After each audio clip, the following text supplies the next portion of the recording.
Hello everybody, I welcome you all to this wonderful platform of foundation agri classes. Foundation agri classes की इस बेहतरीन platform पे आप सभी का स्वागत है। ये सीरीज़ जो है एग्ज़ाम की कार्बन कॉपी सीरीज, इसका ये लेक्चर 2 है। लेक्चर 1 में हमने मेंडेलियन इनहेरिटेंस देखा है और आज हम क्या देखने वाले हैं। आज का हमारा टॉपिक है सेल स्ट्रक्चर एंड डिवीज़न, और हमारे सिलेबस में भी ये टॉपिक नंबर 2 है। ये लेक्चर 2 में हम टॉपिक 2 डिस्कस करेंगे। इस टॉपिक में जितने भी प्रोबेबल क्वेश्चंस हैं, स्पेशली डिफ़िकल्ट लेवल क्वेश्चंस, उनको हम इस वीडियो में डिस्कस करने वाले हैं। तो इस वीडियो का टॉपिक आपको पता चल गया। इसमें हम एमसीक्यू डिस्कस करने वाले हैं। तो आप अपना पेन पेपर ले लीजिए, पेन एंड पेपर ले लीजिए, और उसमें आप अपने क्वेश्चंस को पहले सॉल्व करेंगे। जो भी क्वेश्चन आपका सही होगा उसके लिए आप खुद को +3 मार्क्स देंगे करेक्ट आंसर के लिए, और -1 मार्क्स देंगे रॉन्ग आंसर के लिए। 0 मार्क्स देंगे जो क्वेश्चन आपने अटैम्प्ट नहीं करा, और इसके बेसिस पे आपका जो फाइनल मार्क्स बनेगा, फाइनल मार्क्स, इसको आप कमेंट बॉक्स में मेंशन करेंगे। ठीक है, तो हम बिना किसी देरी के चलते हैं क्वेश्चन नंबर 1 पे। क्वेश्चन नंबर 1 है, the G2M check point prevent entry into mitosis if. तो ये जो G2M चेक पॉइंट होता है, ये जनरली होता है G1S G2, यहीं पे माइटोसिस होता है। तो यहाँ पे होता है अपना G2M चेक पॉइंट। तो यहाँ से सेल कब पास नहीं होगा, आप अपना आंसर लिख लीजिए अपनी कॉपी में। क्या इस चेक पॉइंट को सेल साइज से मतलब होता है? नहीं होता है। स्पाइंडल फाइबर कनेक्टेड है या नहीं, उससे मतलब होता है? नहीं होता है। साइक्लिन से भी इसको मतलब नहीं होता है। यहाँ क्या देखा जाता है, डीएनए रेप्लिकेशन जो है वो फुल्ली हुआ है या नहीं, या फिर डीएनए में कोई डैमेज तो नहीं है। तो इसका करेक्ट आंसर हो जाएगा ऑप्शन बी। आपने अपना आंसर लिख लिया होगा। अगर आपको उसका और डिटेल एक्सप्लेनेशन देखना है तो ये पीडीएफ डाउनलोड करके, पीडीएफ आपको कहाँ मिलेगा, टेलीग्राम पे, और टेलीग्राम चैनल का लिंक दिया हुआ है डिस्क्रिप्शन में। इस वीडियो के डिस्क्रिप्शन में आपको लिंक मिल जाएगा। टेलीग्राम चैनल पे जाते ही आपको ये पीडीएफ मिल जाएगा लेक्चर के लिंक के साथ। तो आप इस पीडीएफ को डाउनलोड करके बिल्कुल फ्री में और डिटेल एक्सप्लेनेशन भी देख सकते हैं। अब हम देखते हैं question number 2। The pericentric inversion in chromosome is likely to lead to which mitotic abnormality. Pericentric inversion से कौन सी मियोटिक एबनॉर्मेलिटी हो जाती है? आपने सारे ऑप्शंस देख के और अपना आंसर लिख लिया होगा। तो क्वेश्चन नंबर 2 का करेक्ट आंसर जो है वो हो जाएगा ऑप्शन सी, यानी कि फॉर्मेशन ऑफ गैमीट होता है with duplication and deletion after crossing over with in the inversion loop.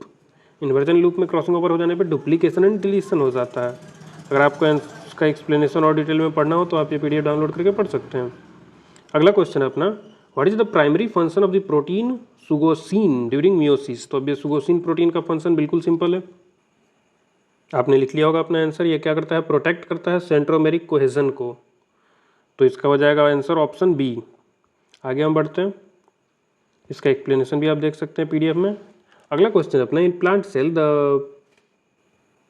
PPB that is pre prophase band is a transient microtubular structure that. ये पीपीबी करता क्या है, आपने अपना आंसर लिख लिया होगा। तो इसका करेक्ट आंसर हो जाएगा कि ये डिटरमाइन करता है। क्या डिटरमाइन करता है, future plant of the cell division and location of the cell plate, यानी सेल का अगला प्लान क्या होगा उसको डिटरमाइन करने में हेल्प करता है। आप उसका और रोल देख सकते हैं। अगला क्वेश्चन अपना, endoreduplication, a process where DNA is replicated without subsequent mitosis typically results in, यानी कि सिंपली इंडो रिडुप्लीकेशन से क्या होता है। तो बहुत ही ईजी क्वेश्चन है ये। इंडो रिडुप्लीकेशन से आपका पॉलीटीनी बन जाता है। जिस भी सेल में इंडो रिडुप्लीकेशन होगा उसमें पॉलीटीन क्रोमोसोम्स बन जाते हैं। और आपको कुछ जानना हो तो आप ये पढ़ सकते हैं एक बार। ये सारे प्रोबेबल क्वेश्चंस हैं जो कि एग्जाम में आने की हाई प्रोबेबिलिटी है। एक की difference between euchromatin and heterochromatin is that. Euchromatin के बारे में ऑप्शंस दिए गए होंगे और उस लाइन से डिफरेंस पता चलना चाहिए यूक्रोमेटिन और हेट्रोक्रोमेटिन का। तो बिल्कुल आपको दिख रहा होगा, यूक्रोमेटिन जो है वो डीकंडेंस्ड होता है और कंटेन करता है एक्टिव मतलब ट्रांसक्रिप्शनली एक्टिव होता है यूक्रोमेटिन, और हेट्रोक्रोमेटिन डेंस होता है, ये डीकंडेंस्ड है। यूक्रोमेटिन के बारे में लिखा हुआ है, तो डीकंडेंस्ड होगा और एक्टिवली ट्रांसक्रेबल होता है। अगला क्वेश्चन हम देखते हैं, question number 7, which of the following is the characteristic of holocentric chromosome found in some plants and insects, यानी कि होलोसेंट्रिक क्रोमोसोम का कैरेक्टरिस्टिक क्या होता है। तो आपने अपना आंसर लिख लिया होगा। होलोसेंट्रिक क्रोमोसोम जो है उसमें स्पाइंडल फाइबर अटैच्ड होता है along the entire length of the chromosome। नाम ही इसीलिए पड़ा है होलोसेंट्रिक, क्योंकि कंप्लीट क्रोमोसोम के लेंथ पे स्पाइंडल फाइबर अटैच्ड होता है। अगला क्वेश्चन है the synaptonemal complex which is essential for stabilizing paired homologous chromosome is fully formed during which phase of prophase 1। यानी कि सिनेप्टोनिमल कॉम्प्लेक्स कब बनता है? फुल्ली डेवलप्ड सिनेप्टोनिमल कॉम्प्लेक्स आपको कहाँ मिलता है? पैचिटीन स्टेज में मिलता है। बिल्कुल सिंपल क्वेश्चन है। अगला क्वेश्चन हम देखते हैं in plant cell plasmodesmata are structurally most analogous to which of the structure in the animal. यानी कि प्लांट सेल में प्लाज्मोडेस्माटा यानी कि साइटोप्लाज्मिक कनेक्शन का जो काम होता है तो वो एनिमल सेल में कौन करता है? क्वेश्चन बहुत सिंपल है बट बहुतों को नहीं पता होगा। तो एनिमल सेल में ये काम करते हैं गैप जंक्शंस। जैसे प्लाज्मोडेस्माटा प्लांट सेल में फंक्शन करते हैं, वैसे ही गैप जंक्शन एनिमल सेल में फंक्शन करते हैं। ये भी सेल टू सेल कनेक्शन में हेल्प करते हैं। अगला क्वेश्चन अपना the activity of maturation promoting factor. Maturation promoting factor जिसे हम MPF भी बोलते हैं, एक की G2M regulator is terminated bye. यानी कि MPF को टर्मिनेट कैसे किया जाता है? तो इसका आंसर आपने लिख लिया होगा। इसका आंसर हो जाएगा कि उसके साइटोसिन कंपाउंड का डिग्रेडेशन करवा देते हैं। और साइटोसिन कंपाउंड का डिग्रेडेशन होता कैसे है? यूबिक्विटीन मेडिएटेड डिग्रेडेशन होता है। किसका? साइक्लिन कंपाउंड का। अगला क्वेश्चन हम देखते हैं क्वेश्चन नंबर 11 इन नलीजोमिक प्लांट्स। नलीजोमिक का क्या मतलब होता है? 2n-2। तो क्वेश्चन है कि वो कंडीशन जो है नलीजोमिक का वो कैसे बनता है? तो आपने जल्दी से ऑप्शंस पढ़ के अपने आंसर लिख लिए होंगे, क्योंकि ऑप्शन ए ही इसका आंसर है। तो नलीजोमी बनता है n-1 जो 2n-1 के फ्यूजन से, तो 2n-2 हो जाता है। आगे हम पढ़ते हैं। अगला क्वेश्चन देखते हैं the fluid Mosaic model of the plasma membrane proposed that. ये बहुत ही पॉपुलर क्वेश्चन है। फ्लूइड मोजाइक मॉडल क्या बोलता है?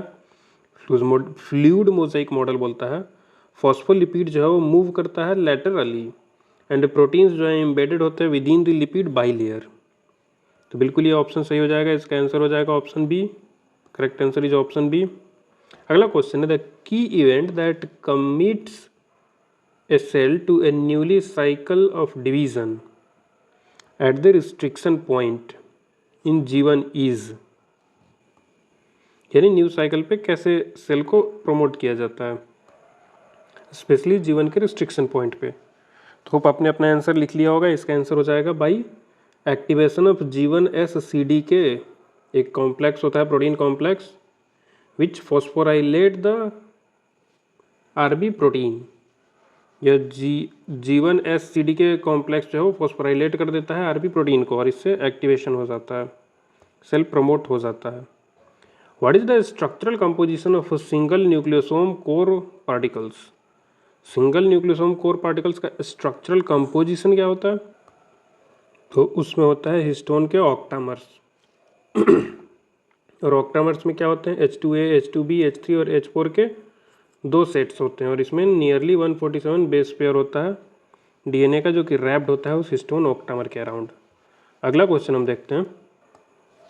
ये बोलता है कि मियोसिस में सेपरेशन होता है होमोलोगस क्रोमोसोम का एनाफेज 1 में, while the separation of sister chromatids occur at. तो सिस्टर क्रोमेटिड्स का सेपरेशन कब होता है? क्वेश्चन में मेंशन किया हुआ है एनाफेज 1 में किसका सेपरेशन होता है? होमोलोगस क्रोमोसोम का होता है। और पूछ रहा है सिस्टर क्रोमेटिड्स का सेपरेशन कब होता है? बिल्कुल सिंपल है, सिस्टर क्रोमेटिड्स से सेपरेट एट एनाफेज 2। आगे हम बढ़ते हैं। लैम्ब्रस क्रोमोसोम, ये भी इंपॉर्टेंट क्वेश्चन है, is found in the oocytes of most animals and some plants. तो लैम्ब्रस क्रोमोसोम का कैरेक्टरिस्टिक क्या होता है? इसमें सारे ऑप्शंस में बेस्ट ऑप्शन यही है कि एक्सटेंसिव लूप पाए जाते हैं डीकंडेंस्ड क्रोमोसोम क्रोमेटिन का, यानी कि यू क्रोमेटिन का, extending from the chromosome axis. Chromosome axis से एक्सटेंड होते हुए एक्सटेंसिव लूप्स बनते हैं डीकंडेंस्ड क्रोमेटिन का। अगला क्वेश्चन अपना कि the enzyme telomerase is a ribonucleoprotein that function as. Telomerase का क्या फंक्शन है? ये रिवर्स ट्रांसक्रिप्टेज की तरह काम करता है, यानी कि RNA dependent DNA polymerase, RNA से DNA को बनाता है। बिल्कुल सिंपल है। अगला क्वेश्चन अपना the formation of phragmoplast during plant cytokinesis involves vesicle derived from which organelle. यानी फ्रैगमोप्लास्ट के फॉर्मेशन के टाइम साइटोकाइनेसिस जो होता है उसमें वेसिकल्स कहाँ से आते हैं? तो आपने अपना आंसर लिख लिया होगा, vesicles came from Golgi apparatus. हमेशा ही गोल्जी एपरेटस का स्ट्रक्चर भी आपको ध्यान में होगा, तो उससे वेसिकल्स बनते हैं। अगला क्वेश्चन हम देखते हैं। A researcher treats dividing cell with colchicine, a drug that inhibit microtubule polymerization, at which stage will mitosis be arrested. ये भी काफ़ी इंपॉर्टेंट क्वेश्चन है और इसी को घुमा घुमा के बहुत बार पूछा भी गया है नेट के एग्जाम में। तो आपने अपना आंसर लिख लिया होगा and the correct answer will be metaphase. अगला क्वेश्चन हम देखते हैं। In the context of the cell cycle what is the role of P53। Cell cycle के कॉन्टेक्स्ट में P53 का रोल क्या है? तो P53 जो है एक ट्यूमर सस्पेंसर हो जाता है that can help the cell cycle in response to DNA damage to allow for repair. Simple question तो नहीं है बट आना चाहिए आपको। अगला क्वेश्चन अपना कि kinetochores are complex protein structures that assemble on which chromosomal region. कौन से क्रोमोसोमल रीजन पे असेंबल होते हैं? तो इसका करेक्ट आंसर हो जाएगा सेंट्रोमियर। काइनेटोकोर कहाँ पे लगा होता है? सेंट्रोमियर के ऊपर लगा होता है। अगला क्वेश्चन अपना, a diploid organism has a 2n chromosome number of 24, यानी कि 2n equals to 24 is given in the question. How many chromosomes and chromatids will be present in a cell of prophase 1। तो prophase 1 में chromosome कितना होगा और chromatids कितने होंगे, ये आपको बताना है। ऐसे क्वेश्चंस बहुत बार आते हैं। तो आपने अपना आंसर लिख लिया होगा and the correct answer is option C, यानी कि 24 क्रोमोसोम्स एंड 48 क्रोमेटिड्स। जितने क्रोमोसोम्स होंगे उसके डबल क्रोमेटिड्स होंगे। अगला क्वेश्चन हम देखते हैं, question number 23। B chromosome which are found in some plant and animal species are best described as. यानी बी क्रोमोसोम जो कि कुछ प्लांट और एनिमल में पाए जाते हैं उनको हम सबसे अच्छे से डिस्क्राइब कौन से ऑप्शन से कर सकते हैं?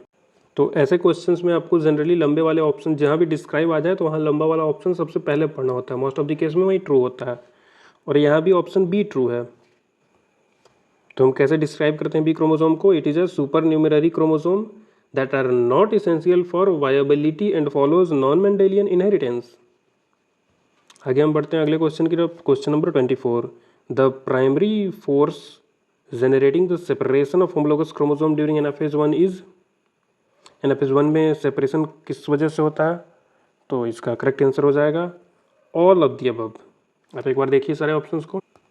काइनेटोकोर से पुलिंग फोर्स लगता है और उससे माइक्रोट्यूब्यूल की शॉर्टनिंग होती है। पुशिंग फोर्स लगता है इंटरपोलर माइक्रोट्यूब्यूल से, उससे क्या होता है? सेल का इलोंगेशन होता है। और अगला है अपना degradation of cohesin along with chromosome arms, cohesin का डिग्रेडेशन। अगला क्वेश्चन हम देखते हैं, in C banding the cytogenetic technique. C banding एक साइटोजेनेटिक टेक्निक है। What part of the chromosome is preferably stained. यानी सी बैंडिंग में हम क्रोमोसोम के कौन से पार्ट को स्टेन करते हैं? तो बिल्कुल ही सिंपल आंसर है इसमें, कंसिक्यूटिव हेट्रोक्रोमेटिन रीजन को पार्टिकुलरली एट द सेंट्रोमियर हम स्टेनिंग करते हैं सी बैंडिंग टेक्निक में। अगला क्वेश्चन है अपना, the endosymbiotic theory is supported by which of the following observations about mitochondria and chloroplast. तो माइटोकॉन्ड्रिया और क्लोरोप्लास्ट के कौन से ऑब्जर्वेशन से हम इंडोसिम्बायोटिक थ्योरी को सपोर्ट करते हैं?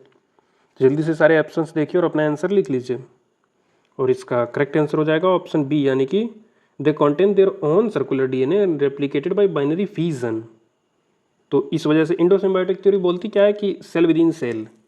तो ये अपने जो माइटोकॉन्ड्रिया और क्लोरोप्लास्ट दोनों का अपना पर्सनल DNA होता है जिसे हम एक्स्ट्रा न्यूक्लियर DNA बोलते हैं। और इस वजह से हम ऐसा बिलीव करते हैं कि वो दोनों पहले अलग सेल थे और अभी एक सेल के अंदर आ गए हैं। आप और डिटेल में उसको पढ़ सकते हैं।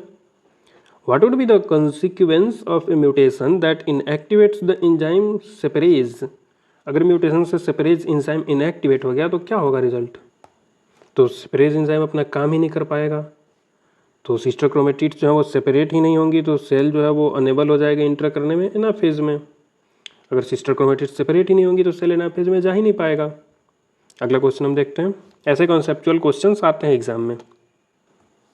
बिल्कुल सिंपल क्वेश्चन है कि न्यूक्लियर लेमिना का फंक्शन कौन से स्टेटमेंट से एक्यूरेटली डिस्क्राइब हो रहा है। तो आप जल्दी से सारे ऑप्शंस को पढ़िए और अपना आंसर लिख लीजिए अपने पेज में और फिर हम बताते हैं आपको करेक्ट आंसर। तो इसका करेक्ट आंसर हो जाएगा ऑप्शन बी। न्यूक्लियर लेमिना जो है वो नेटवर्क ऑफ इंटरमीडिएट फिलामेंट्स है जिसे कि हम लेमिन्स बोलते हैं, and that provide structural support to the nucleus as well as help in the anchor chromatin. अगला क्वेश्चन हम देखते हैं, लास्ट सेकंड क्वेश्चन है अपना ये। A plant breeder crosses a tetraploid, tetra यानी कि 4 प्लांट विथ डिप्लॉइड, डिप्लॉइड यानी 2x, the resulting endosperm of the seed. यहाँ ध्यान देने वाला वर्ड है इंडोस्पर्म। तो जो रिजल्टिंग सीड होगा उसके इंडोस्पर्म की प्लॉइडी क्या होगी, तो इंडोस्पर्म हो जाएगा 5x। इस क्वेश्चन में मेंशन नहीं किया गया कि कौन सा मेल है और कौन सा फीमेल है, तो बाई कन्वेंशन जो पहला प्लांट होता है उसको हम फीमेल मानते हैं और जो सेकंड पेरेंट देते हैं उसको हम मेल मानते हैं। तो इसको मान के आप सॉल्व करेंगे तो आपका आंसर आ जाएगा पेंटाप्लॉइड। अगर आप गलत सॉल्व करेंगे तो आपका आंसर आएगा टेट्राप्लॉइड, जो कि गलत है। The correct answer is pentaploid. आगे बढ़ते हैं हम अगले क्वेश्चन पे।